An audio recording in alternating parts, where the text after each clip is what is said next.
वृंदावन बिहारी लाल की, वृंदावन बिहारी लाल की, भारत माता की, भारत माता की, वंदे वंदे वंदे। नमः पार्वती पतिये हर हर।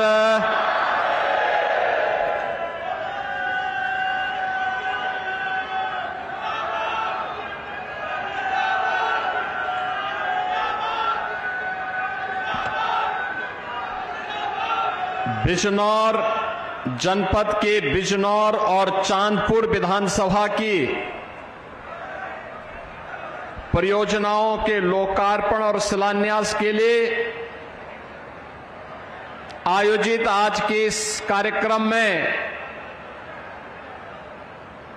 समारोह में मेरे साथ उपस्थित उत्तर प्रदेश सरकार में मंत्रिमंडल के मेरे सहयोगी और प्रभारी मंत्री बिजनौर श्री कपिल देव अग्रवाल जी, माननीय सांसद श्री चंदन चौहान जी, माननीय विधायकगण श्रीमती सुची चौधरी जी, श्री सुशांत सिंह जी, श्री अशोक राणा जी, श्री ओम कुमार जी, विधान परिषद सदस्य श्री अशोक कटारिया जी, जिला पंचायत अध्यक्ष चौधरी साकेंद्र प्रताप सिंह जी, विधान परिषद सदस्य श्री हरि सिंह ढिल्लो जी, जयपाल सिंह व्यस्त जी, भारतीय जनता पार्टी के क्षेत्रीय अध्यक्ष श्री नवाब सिंह नागर जी, जिलाध्यक्ष भूपेंद्र चौहान जी, प्रदेश मंत्री श्रीमती दीपमाला संतोषी जी, क्षेत्रीय मंत्री अनूप वाल्मीकि जी, क्षेत्रीय मंत्री श्रीमती हरीशचंद कौर जी, महिला आयोग की सदस्य श्रीमती अवनी सिंह जी, श्रीमती संगीता अग्रवाल जी, पूर्व सांसद कुंवर भारतेंद्र सिंह जी, पूर्व सांसद श्री यशवंत सिंह जी, पूर्व मंत्री श्री महावीर सिंह जी, पूर्व विधायक श्रीमती कमलेश सैनी जी, सीपी सिंह जी, राष्ट्रीय लोकदल के जिलाध्यक्ष श्री ओमपाल कश्यप जी, नगर पालिका परिषद बिजनौर के अध्यक्ष श्रीमती इंदिरा सिंह जी, आज के इस कार्यक्रम में उपस्थित श्री ऐश्वर्य मौसम चौधरी जी, भारी संख्या में उपस्थित भारतीय जनता पार्टी, राष्ट्रीय लोकदल के हमारे सभी पदाधिकारीगण और बिजनौर के मेरे सभी उपस्थित बहन और भाइयों, मैं सबसे पहले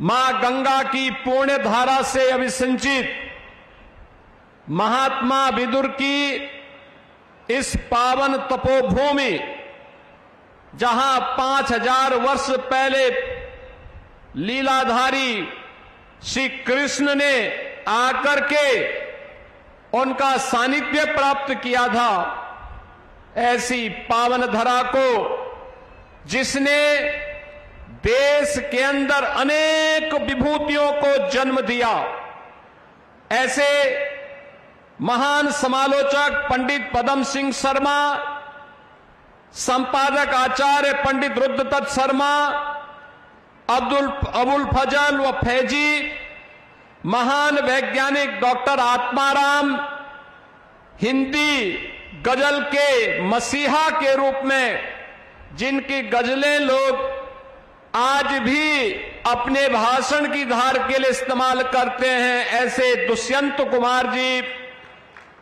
महावीर सिंह त्यागी और संविधान विशेषज्ञ डॉक्टर सुभाष कश्यप की इस महान धरा को कोटि कोटि नमन करते हुए मैं आप सभी बिजनौर वासियों का हृदय से स्वागत करता हूं, अभिनंदन करता हूं। बहनों और भाइयों, गन्ने की मिठास के लिए विख्यात हमारा बिजनौर कितना समृद्धशाली है, आज बिजनौर के विकास को देख करके हम लोगों को आनंद की अनुभूति होती है। आज क्या नहीं है बिजनौर में? हाईवे भी है, रेलवे भी है, मेडिकल कॉलेज भी है, गन्ना किसानों को गन्ना मूल्य का भुगतान भी हो रहा है, और जिसको ये विकास दिखाई नहीं देता है तो मैंने यहां के प्रभारी मंत्री से कहा है कि उन लोगों को यहां का लेपर्ड भी उनको देकर लेकर के चले जाओ, उन तक पहुंचवा दो। यानी बिजनौर ने संघर्ष की एक नई गाथा को लिख करके विकास की यात्रा को तय किया है। लकड़ी की कारीगरी कैसे होती है, नगीना के कारीगरों ने दुनिया के सामने अपने हाथ के हुनर का लोहा मनवाया है। और ऐसी पावन धरा में आकर के मुझे सचमुच अच्छा लगा। जब मैं बिजनौर में आया, यहां का सुहावना मौसम, मां गंगा का सानिध्य, और 9 वर्ष पहले जो बिजनौर जिसके बारे में लोग कहते थे कि गंदगी है, आज मुझे बहुत अच्छा लगा। एक और बार एसोसिएशन के पदाधिकारी थे, हमारे अधिवक्ता थे, दूसरी ओर अन्नदाता किसान और युवाओं का हुजूम, सड़कों पर व्यापार मंडल के पदाधिकारियों का समूह यहां की सड़कों पर स्वागत के लिए उतावला दिखाई दे रहा था और स्वच्छ बिजनौर का एक नया संदेश दे रहा था। अंतःकरण से बिजनौर की इस प्रगति को देख करके प्रसन्नता की अनुभूति होती है, और इसीलिए तो विकास का पैमाना क्या तय होगा अब लखनऊ में नहीं तय होता है, आपके द्वारा चुने गए जनप्रतिनिधि तय करते हैं। आपका सांसद, आपके विधायक, आपके जिला पंचायत अध्यक्ष, ये सभी लोग मिलकर के तय करते हैं कौन सी सड़क बननी है, कौन सा फ्लाईओवर बनना है, कौन सा ब्रिजेज बनना है, और उसको लेकर के फिर हम लोग आगे बढ़ करके लखनऊ से हम पैसा भेजते हैं, दिल्ली से पैसा भेजते हैं, योजना को आगे बढ़ाने का काम ये जनप्रतिनिधि करते हैं। बहनों और भाइयों, क्या 2017 के पहले भी बिजनौर की स्थिति थी? याद करना, मुझे कई बार बिजनौर आने का अवसर प्राप्त हुआ है, लेकिन 2017 के पहले मुख्यमंत्री बिजनौर नहीं आते थे, बोलते थे मुख्यमंत्रियों के लिए अपशकुन है। अब मैं कहता हूं वे स्वयं ही अपशकुन थे, जिसके लिए बिजनौर उनको स्वीकार नहीं करता था। अरे जिस धरा में भगवान कृष्ण आने के लिए आतुर रहे हो, महात्मा विदुर के घर साग खाने के लिए, उस पावन धरा में कौन नहीं जाना चाहेगा? जहां मां गंगा का सानिध्य प्राप्त हो रहा हो, उस धरा में कौन नहीं आना चाहेगा? और मुझे बहुत अच्छा लगता है जब बिजनौर में आता हूं, यहां की समृद्धि को देखता हूं, यहां के अन्नदाता किसानों की मेहनत को देखता हूं, यहां के नौजवानों की ऊर्जा को देखता हूं, यहां के व्यापारियों के नवाचार को देखता हूं, यहां के कारीगरों की उद्यमशीलता को देखता हूं। मुझे लगता है कि कुछ विशिष्ट है बिजनौर में, इसीलिए तो बिजनौर है। और उसी विशिष्टता के लिए आपका आह्वान करने के लिए आज मैं आपके बीच आया हूं कि बहनों और भाइयों, इस विशिष्टता के लिए डबल इंजन की सरकार चाहिए थी, और वह प्रधानमंत्री मोदी जी के नेतृत्व में, प्रधानमंत्री मोदी जी के मार्गदर्शन और नेतृत्व में आज आपको देखने को मिल रहा है। हम लोग पहले भी हाईवे बना रहे थे, और अब तो हम लोगों ने घोषणा कर दी है कि गंगा एक्सप्रेसवे को भी हम यहीं से होकर के हरिद्वार तक पहुंचाने का काम करने जा रहे हैं।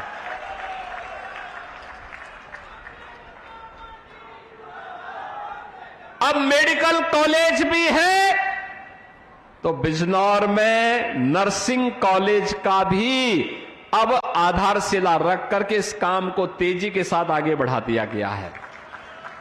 अब बिजनौर की बेटी नर्सिंग क्षेत्र में जाकर के अपना परचम लहराएगी। 100% प्लेसमेंट की गारंटी किसी क्षेत्र में दी जा सकती है तो नर्सिंग के क्षेत्र में दी जा सकती है। अब बिजनौर की बेटी को बिजनौर के बाहर नहीं बल्कि यहीं पर स्थापित होने वाले नर्सिंग कॉलेज में उसको सारी शिक्षा की व्यवस्था प्राप्त होगी।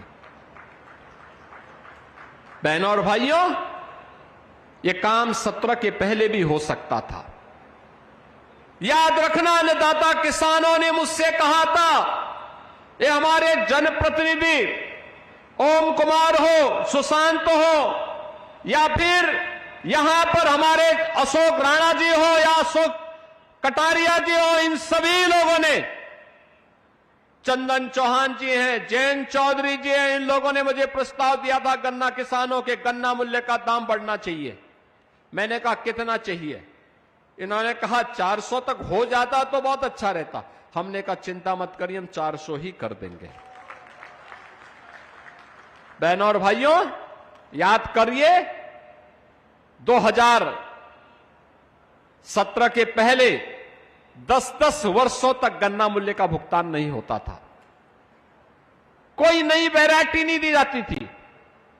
किसान परेशान था, नौजवान पलायन कर रहा था, व्यापारी भय के साये में जी रहा था।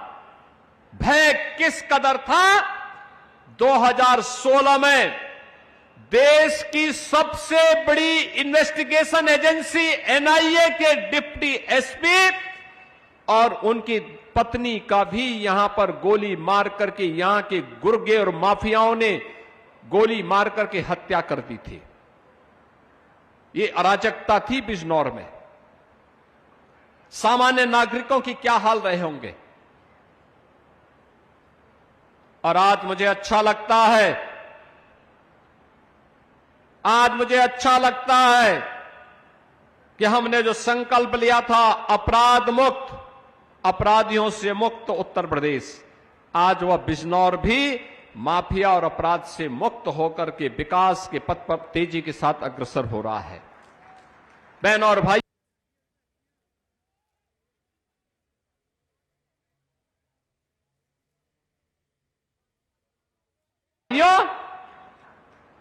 जिन लोगों को दंगायुक्त, गुंडायुक्त, अपराध और माफिया से युक्त बिजनौर चाहिए था, ये वे बांटने वाले लोग हैं जिन्हें जिन्ना पसंद है। हमें जिन्ना नहीं, हमें गन्ना पसंद है। इसलिए गन्ना किसानों के गन्ना मूल्य का दाम भी बढ़ाया है, अपराध मुक्त भी किया है, कर्फ्यू मुक्त भी किया है, दंगा मुक्त भी किया है। और उसी दंगा मुक्त उत्तर प्रदेश की इस परिकल्पना का परिणाम है। पिछली सरकारें क्या करती थी? वे कहती थी कि अपराध और अपराधियों पे नियंत्रण नहीं हो सकता, उपद्रव को वे नियंत्रित नहीं कर सकते थे, तो इसलिए वे कावड़ यात्रा पे रोक लगा देते थे, जन्माष्टमी के आयोजन पे रोक लगाते थे, श्री रामनवमी की शोभा यात्रा पे रोक लगाते थे, दुर्गा पूजा के पंडालों को रोक लगाते थे। लेकिन अब अपराध और अपराधियों पर नियंत्रण है, कर्फ्यू मुक्त, माफिया मुक्त और दंगा मुक्त उत्तर प्रदेश है, तो धूम धड़ाके के साथ अब कावड़ यात्रा निकल रही है। अब कोई रोक नहीं है, श्री कृष्ण जन्माष्टमी पे कोई रोक नहीं है, रामनवमी की शोभा यात्रा पे रोक नहीं है, दुर्गा पूजा पंडालों पे कोई रोक नहीं है। धूम धड़ाके के साथ ये सभी कार्यक्रम हो रहे हैं। अब बेटी और व्यापारी की सुरक्षा में कोई सेंध नहीं लगा सकता और हमारा अन्नदाता किसान अपने खेत में जाने से अब डरता नहीं है। यह वह तस्वीर है जो आज के नए दौर में हम सबको देखने को मिल रहा है। कोई सोचता था बिजनौर में इतना विकास होगा और बिजनौर इस तेजी के साथ विकास के पथ पर अग्रसर होगा, लेकिन आज ये साकार हुआ है। उसको साकार रूप देने में हम सफल हुए हैं, इसलिए क्योंकि आपने यहां पर उस योग्य जनप्रतिनिधि चुन करके भेजे हैं। आपने भेजे हैं, चंदन चौहान जी को आपने सांसद बनाया, आपने यहां से श्रीमती सुची चौधरी जी को विधायक बनाया, आपने कुंवर सुशांत सिंह को विधायक बनाया, आपने श्री अशोक राणा जी को विधायक बनाया, आपने श्री ओम कुमार को विधायक बनाया। ये लोग केवल विधायक ही नहीं और सांसद ही नहीं,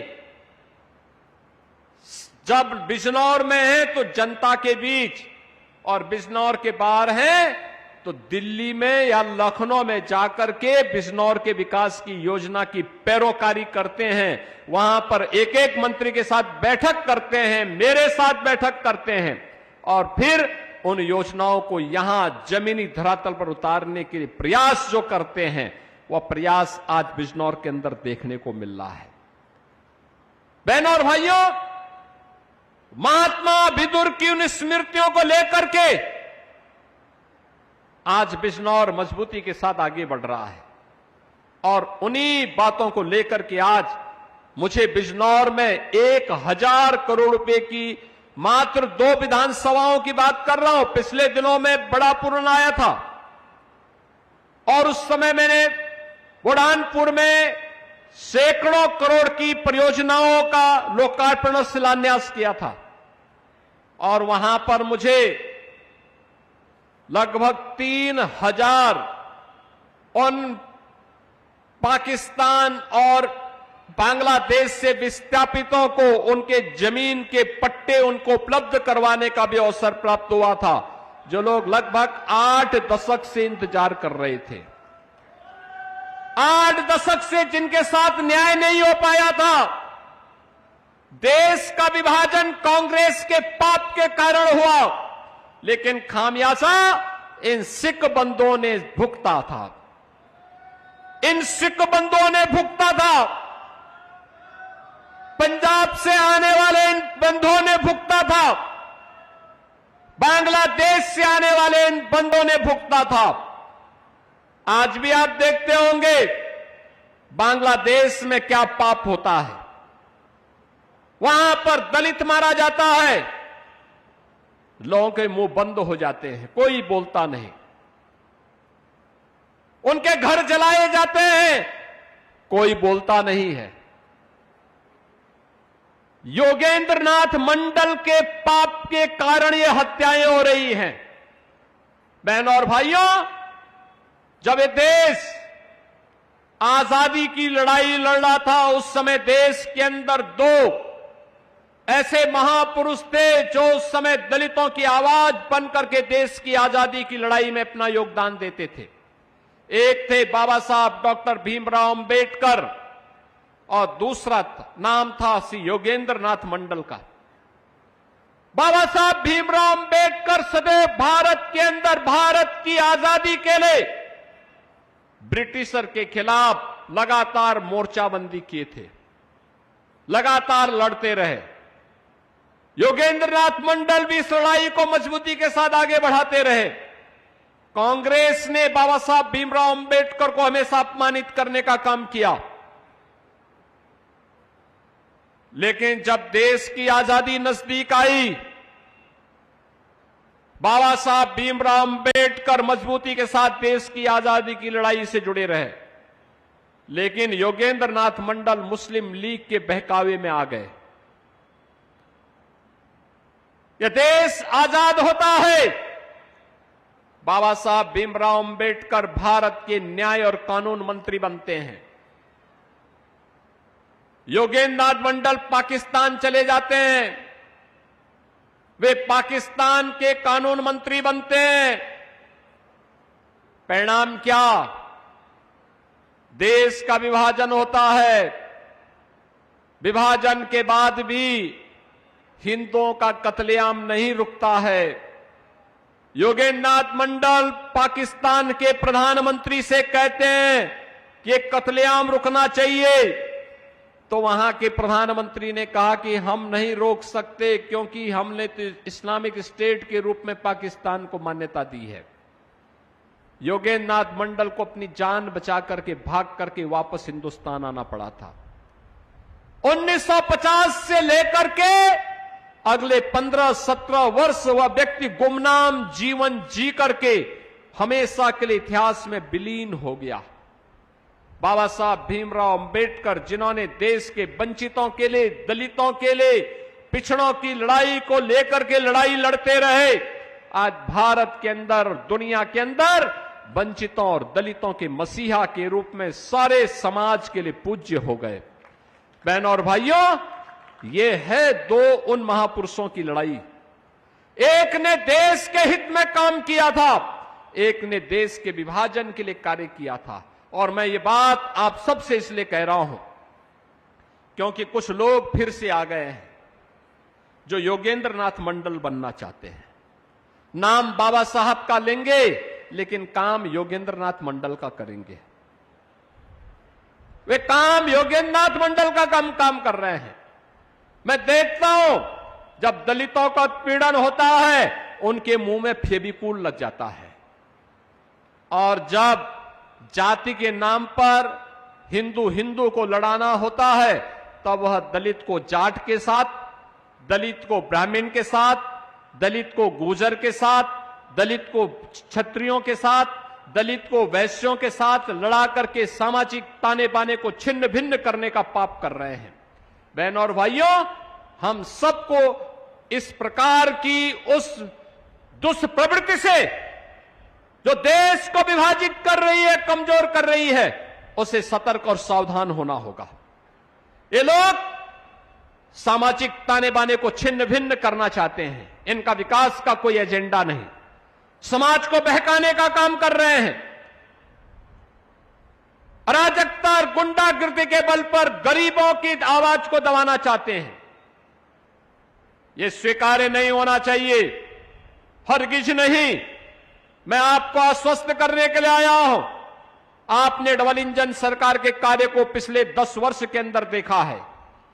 आपने देखा होगा, पहली बार हुआ है, पहली बार हो रहा है। विकास और समृद्धि का लाभ कैसे मिलता है? ये डबल इंजन की भाजपा की सरकार ने आने के तत्काल बाद सबसे पहले काम किया था अन्नदाता किसानों की कर्ज माफी का कार्यक्रम, कृषक दुर्घटना बीमा योजना। आपने देखा होगा, आपदा के कारण किसान हो या बटाईदार या उसके परिवार का कोई सदस्य आपदा का शिकार होता है तो सरकार उसके लिए धनराशि उपलब्ध करवाती है। 5 लाख रुपए की सहायता उस परिवार को देती है। अभी मंच पर मैंने कुछ परिवारों को दिया है। गरीब कोई भी हो, दलित है, वंचित है, अति पिछड़ी जाति का व्यक्ति है, आवास नहीं है, सरकार उसको प्रधानमंत्री आवास योजना या मुख्यमंत्री आवास योजना में आच्छादित करके उसको सिर ढकने के लिए आवास उपलब्ध करवाती है। बहनों और भाइयों, भेदभाव कोई नहीं। हर गरीब को फ्री में राशन की सुविधा। मुझे आश्चर्य होता है, कभी कांग्रेस के एक राज्य में एक प्रधानमंत्री ये कहने के लिए मजबूर हुए थे कि मैं 85 रुपया बेचता हूं लेकिन जमीन में 15 रुपया पहुंचता है। 100 रुपया बेचता हूं, जमीन में 15 रुपया पहुंचता है। 85 रुपया कौन खा जाता था? 85 रुपया खाने वाले यही लोग हैं जो आज सपा और कांग्रेस के रूप में आपको दिखाई दे रहे हैं। ये पैसा किसी युवा की छात्रवृत्ति का पैसा था, किसी गरीब के राशन का पैसा था, किसी गरीब के लिए आवास का पैसा था, किसी वृद्धजन के लिए, किसी निराश्रित महिला के लिए और किसी दिव्यांग जन के पैसा, उनकी पेंशन का पैसा था। यह पैसा किसी अन्नदाता किसान का था, यह पैसा किसी गरीब का था, लेकिन इसको डकारने का काम ये लोग कर जाते थे, इसलिए पैसा आप तक नहीं पहुंचता था। आज आप देखते होंगे डीबीटी के माध्यम से एक क्लिक किया, प्रदेश के 3,26,00,000 अन्नदाता किसान के खाते में प्रधानमंत्री किसान सम्मान निधि का लाभ पहुंचता है। एक बार बटन दबाते हैं लखनऊ में, पैसा सीधे एक साथ 1,06,00,000 दिव्यांगजनों, निराश्रित महिलाओं और वृद्धजनों के खाते में पेंशन का पैसा उनके खाते में जाता है। आज राशन की सुविधा का लाभ लखनऊ में बैठे बैठे, स्क्रीन में बैठे बैठे हम देख सकते हैं कौन सी फेयर प्राइस शॉप से राशन दिया जा रहा है। अगर कहीं कोई गड़बड़ कर रहा है तो लखनऊ में हमारी स्क्रीन अलर्ट कर देती है कि फलानी जगह फलानी दुकान में घटतोली हो रही है, वहां पर इस प्रकार का कार्य हो रहा है, और तत्काल छापेमारी करके हम गिरफ्तारी कर लेते हैं। बहनों और भाइयों, कार्य करने की इच्छा शक्ति होती है तब कार्य होता है। आप मुझे बताओ, जो लोग बिजनौर ही नहीं आना चाहते थे, बिजनौर को अपशकुन मानते थे, अपशकुन इसलिए मानते थे क्योंकि बबुआ तो 12 बजे सो करके उठते थे, 12 बजे सो करके उठते थे, 2 बजे तक तैयार होते थे, फिर कुछ खा पी करके फिर उनके जिम जाने का समय हो जाता था, फिर उनकी अपनी मंडली बैठ जाती थी। तो जनता से मिलने की फुर्सत कहां थी? जनता से मिलने के लिए समय पे जगना होगा, जनता के बीच में जाना होगा, उनकी समस्याओं को सुनना होगा, जनप्रतिनिधियों से संवाद बनाना होगा, और इस प्रकार के कार्यक्रमों के साथ आकर के अपने अपशकुन का दोषी बिजनौर जैसी पवित्र धरती पर नहीं थोपना होगा, तब जाकर के परिवर्तन होगा। बहनों और भाइयों, आज मैं आपको आश्वस्त करने के लिए आया हूं। अभी यहां पे श्रीमती सुश्री चौधरी जी कह रही थी फलाने फ्लाईओवर को बनाना है। हमने तो प्रस्ताव मांग दिया है, वो प्रस्ताव दे दे, तत्काल कार्य हम लोग उस पर प्रारंभ करवाने जा रहे हैं, कोई समस्या नहीं। आज विकास के लिए पैसे की कोई कमी नहीं, कोई कमी नहीं। और मैं तो बोलता हूं सभी जनप्रतिनिधियों से, मैं तो बैठक लेने के लिए स्वयं आया था। मैंने मुरादाबाद में भी इस मंडल की बैठक ली और मैंने कहा भी जो रोड बननी है, जहां जहां पुल बनने हैं, जहां जहां फ्लाईओवर बनना है, प्रस्ताव लाओ। एकदम जनप्रतिनिधि के प्रस्ताव पे सारे कार्य स्वीकृत होंगे। एक एक गांव को कनेक्टिविटी देंगे, एक एक अन्नदाता किसान के चेहरे पर खुशहाली लाएंगे, एक एक नौजवान को नौकरी देंगे। और मुझे बहुत अच्छा लगता है, बहुत अच्छा लगता है जब मैं अब नौकरी के लिए नियुक्ति पत्र वितरित करता हूं तो बिजनौर का नौजवान भी नौकरी पाता है। अंतिम कोने से जुड़ा हुआ व्यक्ति बिजनौर का, कोई नेटौर का है, कोई नजीमाबाद का है, कोई नूरपुर का है, कोई चांदपुर का है, कोई धामपुर का है, यानी अलग अलग जगह का नौजवान ये नौकरी पाता है। आज यहां पर स्वयं का उद्यम स्थापित कर रहे हैं नौजवान। हमारा किसान फिर से उद्यमी बन चुका है। यह यात्रा जब चलेगी तब इस यात्रा ने उत्तर प्रदेश को बीमारू राज्य से उभारा है। बहनों और भाइयों, मैं लखनऊ में बैठ करके केवल योजना बनाता तो यूपी बीमारूपन से दूर नहीं हो पाता। यूपी बॉटम 3 से आज टॉप 3 नहीं पहुंचता और आपका बिजनौर भी बॉटम 3 से टॉप 3 में नहीं पहुंचता। ये टॉप 3 में पहुंचने के लिए संघर्ष है, सामर्थ्य है, आपके साथ मिलकर के समन्वय है और एक साथ मिलकर के विशुद्ध भाव के साथ आगे बढ़ने का कार्य है। और उस इच्छा शक्ति के साथ आज हम सब आपके पास आए हैं कि बहनों और भाइयों, विकास की इस प्रक्रिया को हमें मजबूती के साथ आगे बढ़ाना है, बिना रुके, बिना डिगे, बिना थके। ये यात्रा अनवरत रूप से आगे बढ़नी चाहिए और उसी यात्रा को आगे बढ़ाने के लिए आज हम सब आपके बीच में आए हैं।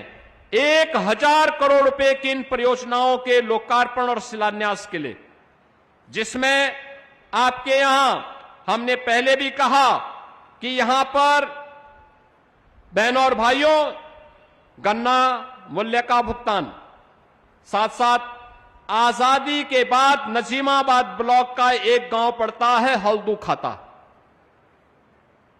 कौन भारतेंदु सिंह जी जानते होंगे हल्दू खाता?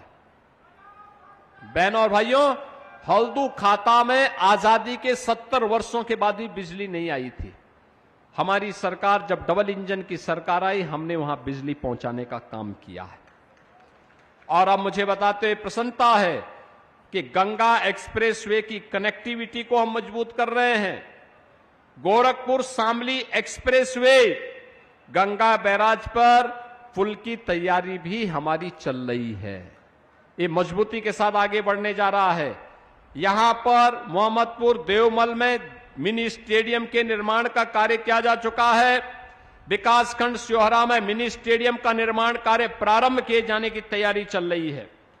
और इसके साथ ही याद करिए, जो बिजनौर पहले बदनाम था, आज 790 करोड़ की बेल्जियम की कंपनी अग्रिस्ट मासा का सीबीजी का प्लांट है, तो यहां पर 250 करोड़ का, री एनर्जी डायनेमिक्स का 198 करोड़ का और एनर्सल एलाइज का भी यहां पर निवेश आया है। यानी इतने बड़े पैमाने पे बड़े बड़े निवेश आज बिजनौर जनपद में आ रहे हैं।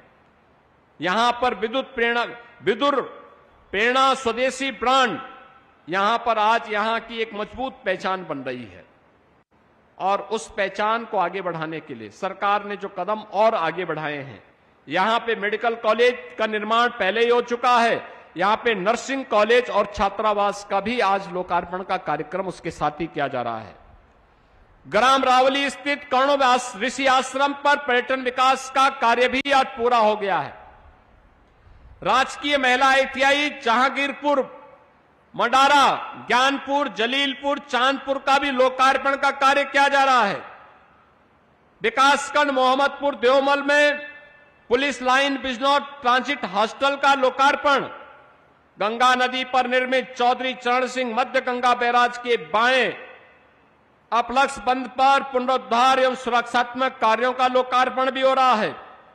पानीपत खटीमा मार्ग पर 2 लेन में चौड़ीकरण सुदृढ़ीकरण के कार्य का, महात्मा विदुर मार्ग एवं बिजनौर मवाना मेरठ मार्ग के चौड़ीकरण सुदृढ़ीकरण के कार्य का और अमृत 2 के अंतर्गत मंडावर नगर पंचायत के पुनर्गठन पेयजल योजना का लोकार्पण का कार्यक्रम भी आज यहां पे संपन्न हो रहा है। बहनों और भाइयों, इसके साथ ही बिजनौर नूरपुर छजेलट मार्ग पर इसके सुदृढ़ीकरण के कार्य का शिलान्यास, धर्मार्थ योजना अंतर्गत बदायूं बिलसी इस्लामनगर भोजी संभल हसनपुर गजरोला मार्ग पर चौड़ीकरण सुदृढ़ीकरण कार्य का शिलान्यास, रावली मंडावर मासी गोपालपुर सिहोरा नजीमाबाद मार्ग के चौड़ीकरण सुदृढ़ीकरण कार्य का शिलान्यास, विदुर कुटी के समेकित पर्यटन विकास के कार्य का शिलान्यास के साथ ही यहां पर तमाम अन्य विकास की परियोजनाओं को आगे बढ़ाने का कार्य किया जा रहा है। ये जो योजनाएं आज आई हैं, मैं बिजनौर विधानसभा और चांदपुर विधानसभा की जनता जनार्दन को इसकी बधाई देता हूं। लाभ तो पूरा बिजनौर लेगा, लेकिन अन्य विधानसभाओं में भी हमारे कार्यक्रम लगेंगे, उनमें भी हम लोग आने वाले हैं। मैं इसके लिए पूरे बिजनौर वासियों को बधाई देता हूं और आश्वस्त करता हूं कि सरकार का जो मंत्र है चरेवेती चरेवेती का, बिना रुके, बिना डिगे, बिना थके, बिना झुके, जनता जनार्दन की आवाज को सर्वोपरि रखते हुए आपकी सुरक्षा, आपके लिए सुशासन और आपकी समृद्धि के लिए यह डबल इंजन की सरकार निरंतर कार्य करेगी। इस विश्वास के साथ आप सभी को मैं इन सभी परियोजनाओं की हृदय से बधाई और शुभकामनाएं देते हुए अपनी वाणी को देता हूं विराम। आप सब मेरे साथ बोलेंगे जय जय श्री राम।